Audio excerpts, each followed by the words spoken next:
Hi, you guys. My name is Damis, and welcome to Island Girl. This is my new podcast YouTube channel that I've opened because I want to share a lot of things with you guys, and it's really long form content that I've been sharing on Instagram that I want to be able to keep somewhere for my children and for the future. And so I think it's time for me to actually sit down and share so many things that I want to share, things about myself, things about what's going on in the world, things I've learned, and I just want to have a place where I can store that information and offer it to people, as an offering. And so here I am sharing it, right? And so the name of the podcast is Island Girl because, as many of you guys know, I am now an island girl, right? I have moved my family along with my spouse over to the island, right? To the motherland. And that's why it's called Island Girl. I think it's beautiful. I think it's very celebratory. It's it's a celebration of us returning to the motherland, right? Returning to our roots, returning to the country that our parents left back when they went to the United States in search for a better life, right? And so it's me and Bay's way of coming back to our roots and coming back with our own abundance, right? Because our parents left DR, right? They left the motherland in search for a better life, in search for, you know, um, material wealth, I guess, and in search for other opportunities that they couldn't find here in Dominican Republic because, they were both their families were both in scarcity. And for example, my mom is one of 8 children, and her dad passed away when she was 16, and he was the breadwinner of the house. So when he passed, some of the older brothers had to start working, and my grandma, her mom, was pretty much a stay-at-home mom. And so she had to figure out how she was gonna feed 8 kids. And they were, my mom was 16. She's the third oldest, so they were older, but still the breadwinner passed, right? So and then base family is very similar. They had the grandmas had a lot of children, and his mom's dad was actually murdered by Trujillo, right? And so same thing, mom stayed with all her children, and she had to fend for her kids and figure out life after this the male figure, the provider, wasn't home anymore, right? And so both of our parents, his and mine, went to the US in search for el sueño americano, the American dream. And they worked their asses off, right? And they were able to give us so much because they made that decision to leave their motherland, right? Their land. Many of them, like for example, my dad, he was an accountant here. He had a career here, right? And so when he chose to leave to the United States, because my mom left, right? My mom was 18 when she went to the United States, and my dad was 6 years older, so he was 24. Um, he went he went to the US as well. So they were together, they were in a relationship. But yeah, so he left to the United States, and he left his career, and he had to work minimum wage jobs over there because his career from here, like his certifications, they didn't mean anything in the US, which is what happens to so many Dominicans that and people from other countries that go to the United States with a dream, and then they kind of have to start from the bottom, work factory jobs and minimum wage jobs when they themselves had whole careers back in their countries. So yeah, so it's back to it being so beautiful that we were able to pretty much leave the American dream, right? The American dream, right? We left that dream for the new American dream, which is this, you know, going back to your roots, going back to paradise, going back to the Caribbean, going back to the country your parents left because they couldn't afford to live there, going back and showing your children your roots and teaching them your language in their country, in this country, and them having to learn the language was they were, back in the US, they didn't need to know Spanish that much. I mean, they needed it for to communicate with the older relatives that don't know English, right? But they were resistant to learning Spanish because they didn't need it.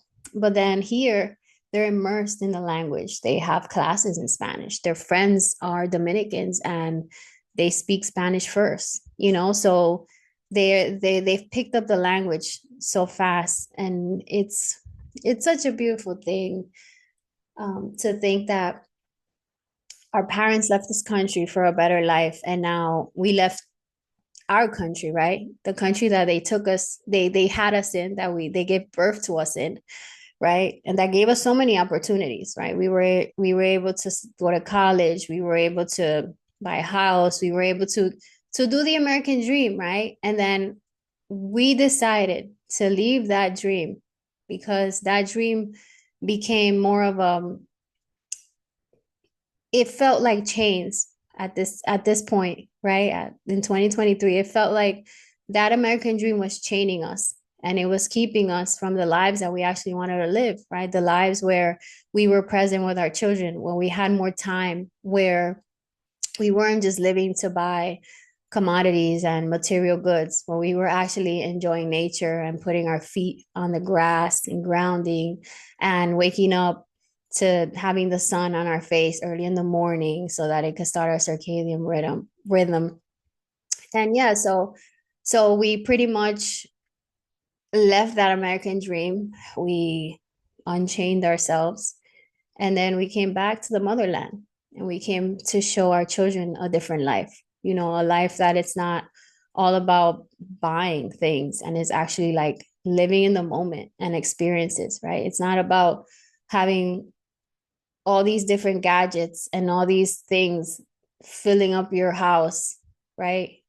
And living more of a minimalistic life, right? Where you don't own so many items, but the items that you own are valuable, right? And where you don't have to buy something every single weekend, an item, when you don't have to buy an item every single weekend in order to feel content, right? Which is very temporary content, temporary gratification, where it's more about living in the moment and the experiences that we're having as a family, as a unit, right? And like, for example, this morning, Bay was going back to the US because he had to go back for work, right?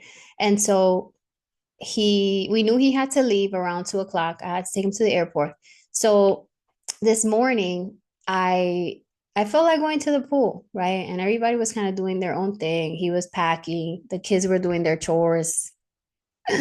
Nathan, my son, who's 15, was setting out the clothes to dry, right? After I washed them, he was putting them out to dry, which is what we do here in the in the country.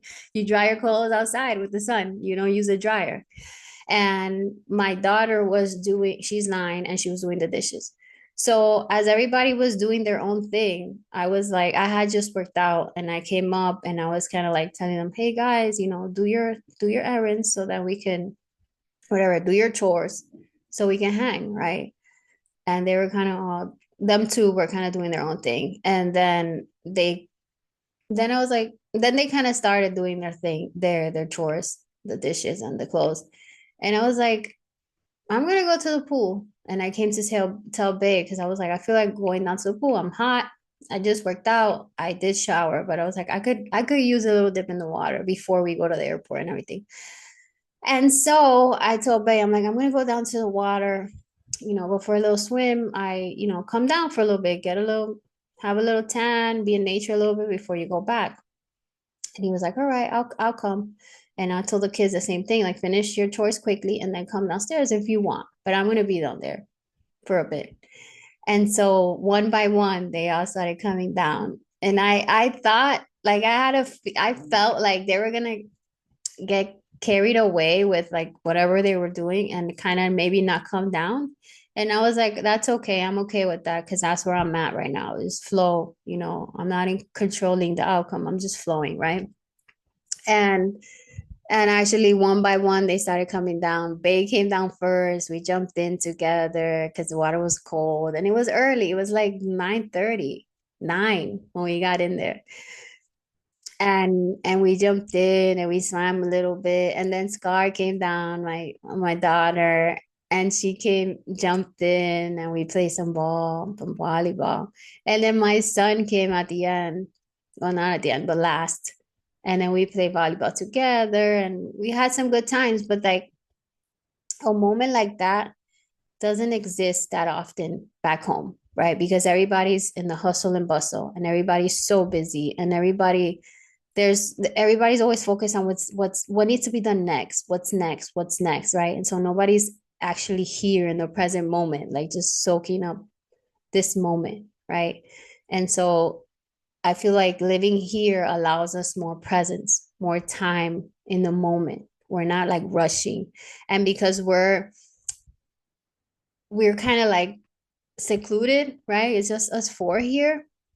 We we're not tugged by like family too much. We're intentional. We're very much just us four. And like if we're hungry, we get something to eat together. If anybody has to do something, like go pick something up for school or something, we go together. Like it's very, very much, we're very much moving as a unit here. Whereas back home, there's so many people pulling at us from all these different, from all these different angles that it's difficult to move as a unit back home.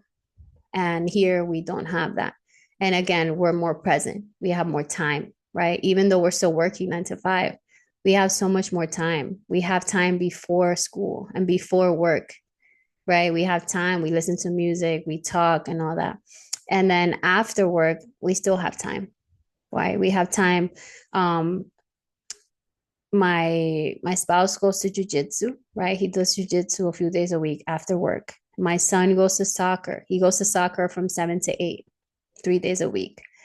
Fridays is 6 to 7, but the other 2 days. And then I was doing paddle for a bit, for a few weeks. I didn't love it. So I tried it and I didn't love it. And that's that saying that fuck it. I tried it, fuck it. I didn't like it. I let it go. So yeah, like all of us have our own things that we're doing. And Scar plays volleyball at school.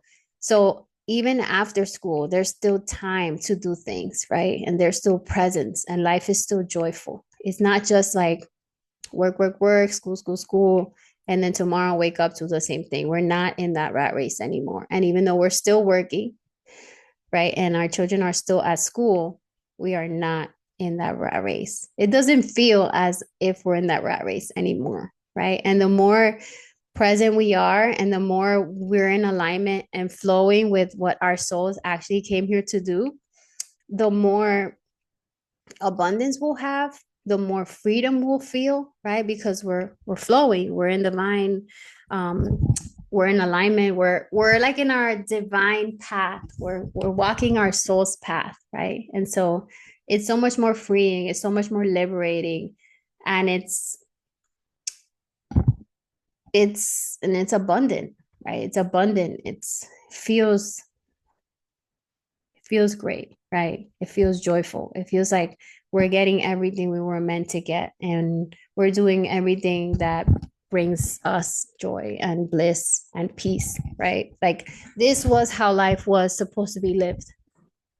And it just took that pretty much that made it took that decision that we made when we said in 2023, we said we're going to go now, right? So I'll talk a little bit about that, right? So in 2021, we came here. We always used to travel to the Dominican Republic, right? Our yes, okay. My mom moved to the Dominican Republic with my dad and my siblings. Well, my dad moved first. He moved 2 years before her. So he moved here in 2007, and my mom moved here in 2009, right? She retired. They retired. They moved there here. That's it. They were staying here in the in DR. They weren't going back to the US just for vacation. Well, my dad couldn't go back, but my mom was going back for vacation. So since 2009, we've been coming pretty much every year, right? To see my dad. We I would come multiple times a year, right? Once I had my son in 2010, I brought him. He came here. He came here. I think he came here before he had his 2 month shots because, yes, vaccines. So he came here before his 2 month vaccines. I had to show him to my dad, and then he came here a few months later. Like we brought him and my daughter multiple times before they turned 2, before we had to pay for their own flights, right? So we've been coming to DR for years, right? We've been exposed to this life, but we were coming to the capital because my mom and my dad relocated from New York to the capital. That's where they moved first and they've stayed. They haven't left the capital. So we come to the capital. And every time we come, it's so busy, so much traffic. It's like for you to get from point A to B, which you can walk a few blocks, it takes so long because there's always like traffic. There's too many cars on the road. It's a mess. So it was never a thought to me that we would move here, right? Because we always came to the capital. But then in 2021, my sister's husband and his family were planning a trip to Santiago, where their family's from. They're from Tamboril. And so we jumped on that trip, me, my spouse, and my kids, and we came with them. And my mom and my dad and my sister, they met us. I mean, we met each other here in Santiago over there.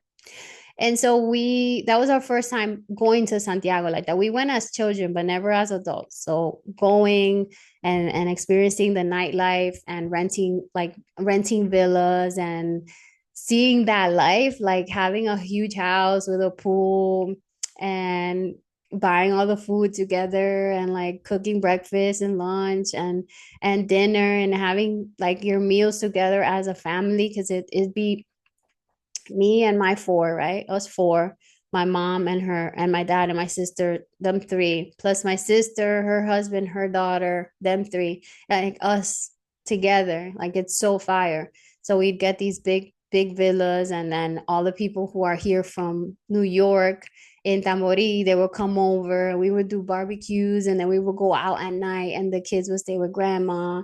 And it was just amazing. It was just such a fire life. And it was 2021. So my son was still doing virtual schooling, as my daughter was in daycare. So that was but my son was still doing virtual schooling. And I was like, school is a joke. Like, we could literally homeschool these kids. We could teach them in a few hours what they learn in school, and they'll be fine. Like, so I had the school situation figured, right? So I was like, me and Bay were here in Santiago, and we're like, why don't we live here? Like, we could just work remotely and just move. Because the kids, we will figure out the schooling situation, you know?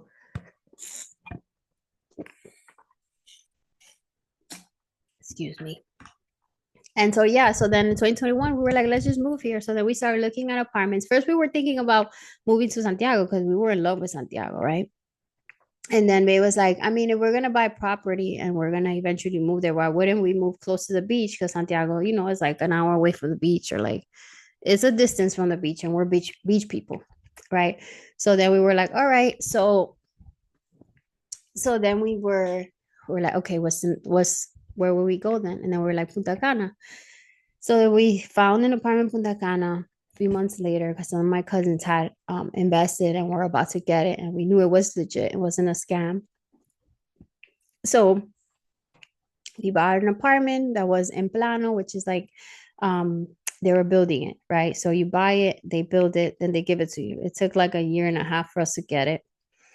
And then we were planning to move to that apartment eventually. And we didn't know if it was going to be that year, when we were supposed to get it in 2023. We didn't know if we were going to get the apartment 2023, or I mean, we were supposed to get the apartment 2023, but we didn't know if we were going to make the move for 23 or 24 or 25. We didn't know. We were kind of like figuring it out, and getting all our ducks in a row. And then the apartment was supposed to be done in March, and then they pushed the date to like June, then they pushed it to August. We ended up getting it like in November, really. But so around so we were like deciding, we asked my son, hey, how do you feel about leaving? Do you want to finish the eighth grade here? Because he was in seventh grade at the time. Do you want to finish in 2023? Do you want to finish the eighth grade here? Do you want to go now? He was like, I could go now. He was excited. But what also pushed us was in April of 2023, Bay's cousin, who was about 31 years old, super strong, super like the definition of a person who takes care of his body, who loves himself, who has discipline, motivation, everything, right? He was a personal trainer also and a bodybuilder. And he was diagnosed with cancer, and then he beat cancer. He did everything. He had surgery. The cancer had spread to a few of his, you know, to his lungs and other organs. And he actually had surgery, had chemo, beat the cancer, and then not too long after, he passes away, right? And then in that April, we were like, yeah, we have this vision for our life, and why are we postponing it? Like, what are we waiting for? Look at what happened to our cousin. We were like, no, life is too short. Like, what are we waiting for? Whatever needs to be figured out, we'll figure it out on the way. We'll figure this out. So then right away, we started getting the house ready for Airbnb because we had a house in Jersey, and we started getting the house ready for Airbnb. We ordered bunk beds, mattresses, fixed the bathroom because the um, the tiles were white, and we knew that it wasn't gonna, for Airbnb. We had to change things up, had to get a chandelier, tons of stuff we had to do to get it up to par for Airbnb, for the villa status that we're trying to have the house up to, so we can rent it for a higher, for a higher amount. So yeah, we did all that, and then we decided to come in September. We moved, right? And we moved with our jobs here, and it went, at first it was a little bit scary. It was a lot of different things. I was scared to drive here for like the few months first few weeks, right? So I wasn't as independent as I am back in Jersey. There was a few hiccups, right? But overall, everything went pretty smooth, other than myself. I'll get into that eventually in future episodes. So yeah, but my children adapted so well. They loved the school, they were okay with not knowing so much Spanish, and they were just very adaptable, very easygoing. It was a pretty great move for them. And yeah, so back to this.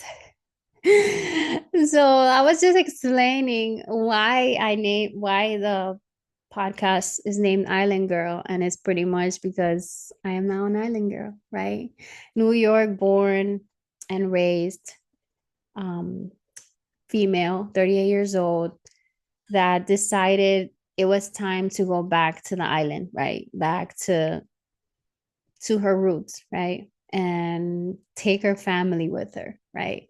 because we could have done it when our children were older, like our parents do. They have this dream that once they retire, they'll move back to the island, they'll move back home.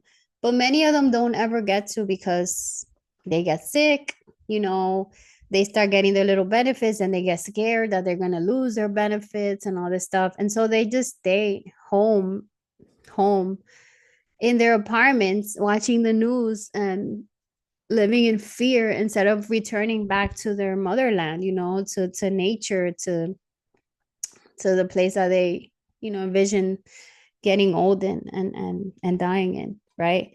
And so I decided it was time for us to do it. And I'm so grateful that I did it now when my children were still young and they were able to experience this with us, because literally the life that they're living now, I can't imagine them going back to the US and like going back to that, like to that monotony and to those chains that we have back home. As soon as you step back into the US, you feel it. Like it's this stressful energy. It's this like, oh my God, we can't do this fast enough. Like it's like, let's go. That's what you're wearing? Or like it's just like so many expectations. It's like this energy is it's just not what the energy of the island, right? The island is on slow island time. You could go to the bank and you have to wait. It doesn't matter if you're in a rush, you might have to come tomorrow then.